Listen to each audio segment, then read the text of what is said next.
Hi guys, இன்றைக்கி நம்ம friends கூட கமலா தியேட்டர் தான் வந்தோம். எதுக்குன்னா ஒரு படம் பார்க்குறதுக்கு இல்லை, ஒரு படத்தில் டான்ஸ் ஆடி வைப் பண்ணுறதுக்காக. ஸோ எந்த படம்னு சொல்கிற முன்னாடி கண்டிப்பாக சப்ஸ்கிரைப் பண்ணிவிட்டு பாருங்கள். நான் சொல்லாமலே கண்டுபிடிச்சிருப்பீங்க.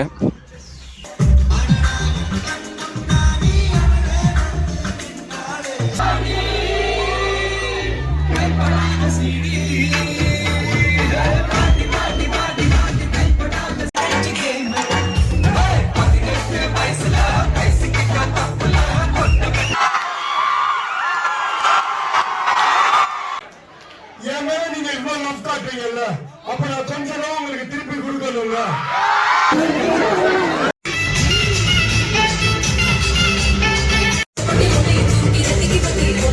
ஸோ கைஸ், நாங்கள் செம்மையாக என்ஜாய் பண்ணோம். சச்சின் இன்னும் தியேட்டரில் ஓடிட்டு தான் இருக்குது. ஸோ மிஸ் பண்ணாதீங்க. கண்டிப்பாக ஃப்ரெண்ட்ஸ் கூட போய் வைப் பண்ணுங்கள். டில் தென் நெக்ஸ்ட் வீடியோவில் பார்க்கலாம். சப்ஸ்கிரைப் பண்ணிக்கோங்க. பாய் பாய்.